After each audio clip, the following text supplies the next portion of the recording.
మనిషి జీవితమే వేస్ట్ అనిపిస్తుంది నాకైతే. పొద్దుగాలే లేవాలి, పని పోవాలి, మళ్ళీ రాత్రికి 9 గంటలకు పని చేసి ఇంటికి రావాలి, తినాలి, పనుకోలేదు. ఒక జీవితం ఇది. జీవితాన్ని మార్చేసుకుంటే మంచిగా కొత్త కొత్త ప్రదేశాలు డైలీ కొత్త ఊర్లో. Hello guys, good evening, welcome to my new blog. Guys ఇప్పుడైతే టైం 10 అవుతుంది, డిన్నర్ చేసే సమయం. మా అమ్మ అయితే డిన్నర్ చేస్తూ మా తమ్ముడు అయితే కూర్చున్నాడు. ఇగో ఇప్పుడు నేనైతే ఆమ్లెట్ వేసుకోవాలి. ఇగో నూనె అయితే గరం అయిపోయింది, మంట అయితే తక్కువ చేయాలి. మంట అయితే మంట వాయిగా జర ఆమ్లెట్ వేసి కదే మా జర ఆమ్లెట్ వేసి కదే. ఒక్కోనికి ఎట్లా వస్తుంది నాకు రా. ఓయమ్మా నాకు జర ఆమ్లెట్ వేసి కానీ ముళ్ళేం పోతుంది తింటున్నావు కానీ. జర ఆమ్లెట్ వేసి. మనశ్శాంతి ఎప్పుడు ఉంటుంది మనిషికి, అర్థం మీకు గుర్తేసుకో. ఎప్పుడు మనశ్శాంతి అని అంటావు ఎప్పటికీ. మనశ్శాంతి ఉండదు ఎప్పుడు కూడా. మనిషి చనిపోయినప్పుడే మనశ్శాంతి ఉంటుంది, బతుకున్న వదిలి ఎప్పుడు ఉండదు. పుట్టేడు ఆశలు, పుట్టేడు కోరికలు మనిషికి. ఎక్కడికైనా మనశ్శాంతి ఉంటుంది, బంద్ అయిపోయింది అది.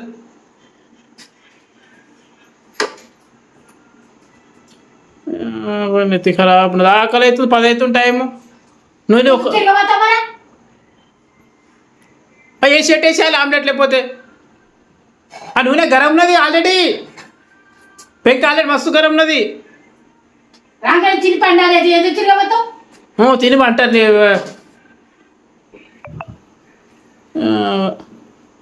రాగానే తిని పండుకోవాలంట.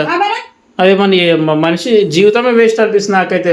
పొద్దుగాలే లేవాలి, పని పోవాలి, మళ్ళీ రాత్రికి 9 గంటలకు పని చేసి ఇంటికి రావాలి, తినాలి, పనుకోలేదు. ఒక జీవితం ఇది. జీవితాన్ని మార్చేసుకుంటే మంచిగా కొత్త కొత్త ప్రదేశాలు డైలీ కొత్త ఊర్లో ఉండాలి. అది జీవితం అంటే. ఇది కుక్క జీవితం ఉంది. ఆ కుక్కకు ఏమంటారు తాడు కట్టి మనిషి ఎట్లా పట్టుకొని తిరుగుతుంది. మనిషి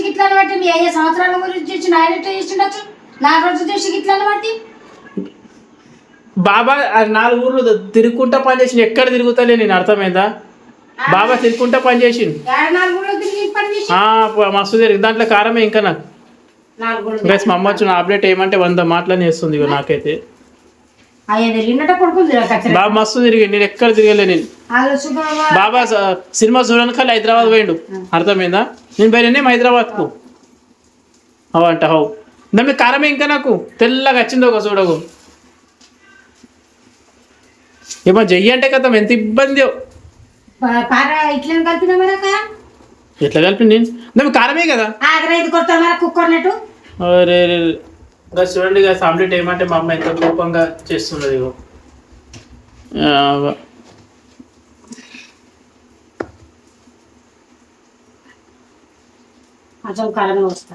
అది ఎంత తెల్లగా ఉన్నది ఆమ్లెట్. ఇగో ఎర్రగా ఉండాలి. నేను వేసుకో సాలిగా అరే మస్తు అయిపోతుంది. అరే సాలంటే మళ్ళీ వేస్తావు.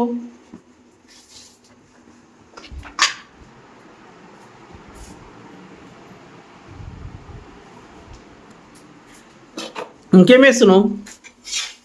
మళ్ళీ రైట్ గైస్, వేడి వేడి ఆమ్లెట్ అయితే అయిపోయింది, రెడీ అయిపోయింది. నాకు సాలి అమ్మా.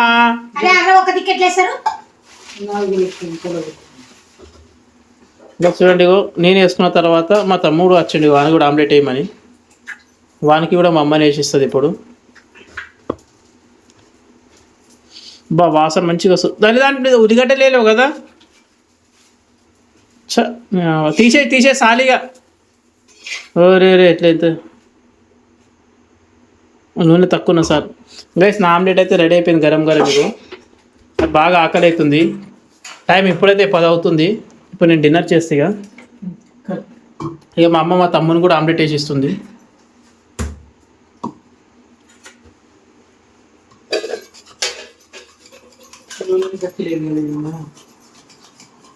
నూనె గట్టి లేదంటే అమ్మకు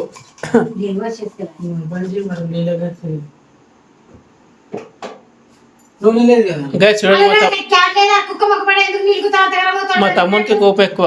చూడండి మా అమ్మ అబద్ధం మాడితేనే గ్యాస్ బంద్ చేసింది. గ్యాస్ చూడండి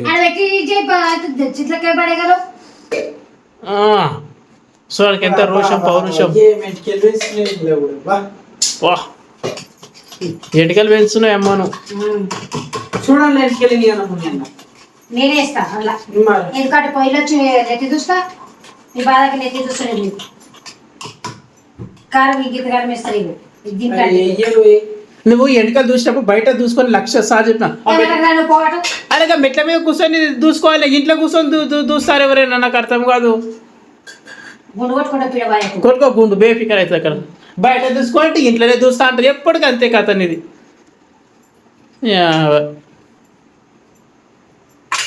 బామ్మనోళ్ళు ఎంత పద్ధతితో ఉంటుంది ఈ చిన్న కులం, అందుకే గిట్లు ఉంటుంది. పోయి తక్కువ చేయమంట పెట్టిన గైస్ అయితే డిన్నర్ కంప్లీట్ అయిపోయింది, నా బ్లాగ్ కంప్లీట్ అయిపోయింది. ఇప్పుడైతే టైం 11 అవుతుంది, నాకు నిద్ర వస్తుంది. వీడియో నచ్చితే లైక్ కొట్టండి, ఛానల్ సబ్స్క్రైబ్ చేయండి. Thanks for watching, bye.